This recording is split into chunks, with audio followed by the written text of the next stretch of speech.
क्या राजस्थान के रण में इस बार बाड़मेर, जैसलमेर, बालोतरा लोकसभा क्षेत्र में कोई नई रणनीति रची जा रही है?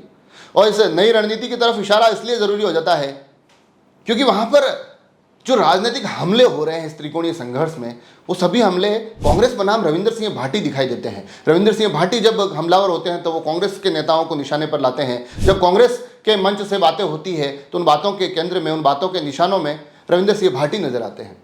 तो ऐसे में आश्चर्य इस बात का होता है कि जो पार्टी वहां से लगातार 2 बार जीती है, भाजपा ने अपने 2 बार से लगातार वहां सांसद बनाए हैं, इस बार तो केंद्रीय मंत्री भी बनाए हैं, केंद्रीय मंत्री पुनः चुनावी मुकाबले में हैं, मगर उसके बावजूद भारतीय जनता पार्टी पर इतनी बात वहां हो नहीं रही है। तो क्या ये रविंद्र सिंह भाटी और कांग्रेस की कोई सोची समझी चाल है, कोई ऐसी रणनीति है जिसके माध्यम से भाजपा को चुनाव से पूर्व ही इस मुकाबले से बाहर बताने की कोशिश हो रही है?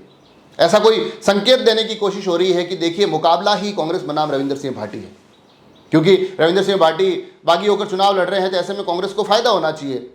रविंद्र सिंह भाटी मुख्य तौर पर भारतीय जनता पार्टी के वोट बैंक को नुकसान पहुंचाएंगे। कांग्रेस को वहां रविंद्र सिंह भाटी की उपस्थिति पर खुश होना चाहिए था, मगर ऐसा नजर नहीं आता है। नजर आता है कि जब उनके हरीश चौधरी, जो कि उस क्षेत्र में बड़ी मजबूत नेता के तौर पर उभर कर आए हैं, बड़ी कुशल रणनीतिकार माने जा रहे हैं, इस पूरी चुनाव के वो केंद्र बने हुए हैं, धुरी बने हुए हैं, वो भी जब मंच से बोलते हैं तो उनके निशाने पर रविंद्र सिंह भाटी होते हैं। हबीड़, बचीड़, ये तमाम शब्दों के इस्तेमाल के साथ साथ वो कहते हैं कि राजनीतिक सुचिताएं खत्म हो रही है, रविंद्र सिंह भाटी को इन शब्दों से बचना चाहिए। इशारों इशारों में उनकी तरफ हमला करते दिखाई देते हैं। हमला हेमाराम चौधरी की तरफ से भी होता है, जिनको बड़े सहज सरल सौम्य माना जाता है, मगर एक दिन किसी मंच पर वो अपनी छवि से इतर इस प्रकार की बातें बोलते दिखाई देते हैं जिसमें कि हेडपंप का जिक्र होता है, जिसमें कि निर्दलियों की थोड़ी कम ताकत का जिक्र होता है, जिसमें कहा जाता है कि वो कोई चांद तारे तोड़कर ला नहीं सकते हैं। हालांकि ये बातें उस वक्त सुनी गई, उसके बाद उन्होंने उसके लिए खेद भी प्रकट किया, मगर वास्तविकता ये है कि हमलों के निशानों पर उस वक्त भी रविंद्र सिंह भाटी ही थे। उनके कुछ और राजनेता जब मंच से बोलते हैं तो कहते हैं कि शिव के साथ किए हुए वादों का क्या होगा, शिव के साथ धोखा किया जा रहा है रविंद्र सिंह भाटी के द्वारा। तो ये तमाम चीज़ें हमलावर तरीके से रविंद्र भाटी को निशाने पर लेते हुए दिखाई देती है। और जब रविंद्र सिंह भाटी बोलते हैं तो उनके निशानों पर भी भाजपा नहीं होती है। वो भी अपने उन हमलों में हरीश चौधरी को केंद्र बनाते हैं, जब कहते हैं कि किसी एनकाउंटर का जिक्र होता है, आपराधिक षड्यंत्रों का जिक्र होता है, रिफाइनरी को लेकर लंबे चौड़े आरोपों का जिक्र होता है, हालांकि नाम किसी का नहीं लिया जाता है। इशारों इशारों में सभी बातें समझाने की कोशिश होती है। उनके निशानों के केंद्र पर कांग्रेस के प्रदेश के मुखिया डोटासरा भी दिखाई देते हैं, जब उनके एक डांस के वायरल होने के बाद वो कहते हैं कि युवाओं के सपनों से खिलवाड़ करने वाले ये नाच गाकर युवाओं को आखिर मैसेज क्या देना चाहते हैं। ये बड़ा हमला डोटासरा पर बोला गया।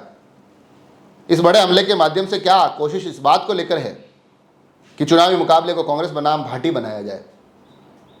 हालांकि हेमाराम के सवालों के भी वो उन तमाम हमलों के भी जवाब देते हैं, बड़ी सहजता और सरलता से देते हैं। कहते हैं उनके लिए मैं कभी जीवन में कुछ बोल नहीं पाऊंगा, उनके लिए रविंद्र और वीरेंद्र में कोई फ़र्क नहीं है। वीरेंद्र हेमाराम चौधरी के पुत्र हैं, जिनका कुछ समय पूर्व असामयिक देहांत हो गया था। उनका जिक्र करते हैं। कुछ सहानुभूतियों को भी अपने पाले में लाने की रविंद्र सिंह भाटी की तरफ से कोशिश होती है, मगर आश्चर्य इस बात का हो रहा है कि जो पार्टी वहाँ से 2 बार जीत रही है उसका कहीं कोई जिक्र नज़र नहीं आता है।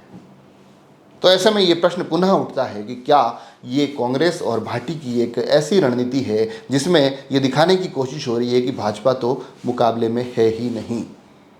और आश्चर्य इस बात का भी है क्योंकि भारतीय जनता पार्टी का जिस प्रकार का प्रभाव है, जिस प्रकार का मैनेजमेंट है, भारतीय जनता पार्टी को कभी भी किसी भी मुकाबले से बाहर किया ही नहीं जा सकता है। वो चुनाव लड़ती है, बड़े पुरजोर तरीके से लड़ती है और आखिर तक लड़ती है। आखिर तक उनकी कोशिश रहती है कि परिणामों को अपने पक्ष में कैसे लाए। तो ऐसे में इतनी मजबूत पार्टी को, जो कहती है कि हम दुनिया की सबसे बड़ी राजनीतिक पार्टी है, जो आज भारतीय राजनीति के पटल पर सबसे अग्रणी पंक्ति में खड़ी दिखाई देती है, उस पार्टी को राजनीतिक परिभाषाओं से थोड़ा सा अलग कर राजनीतिक इस रण से थोड़ा सा अलग करके दिखाना, क्या भाटी और कांग्रेस की कोई चाल है? क्या वो लोगों में एक मैसेज देना चाह रहे हैं कि इस बार मुकाबला कैलाश चौधरी के साथ है ही नहीं, कैलाश चौधरी तीसरे नंबर पर है?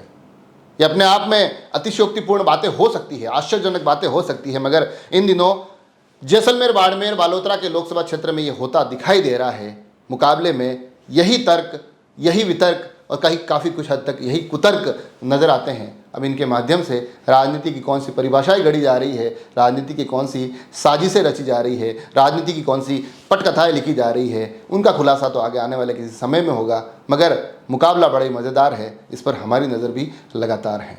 जुड़े रहे राजसमंद एक्सप्रेस से। धन्यवाद।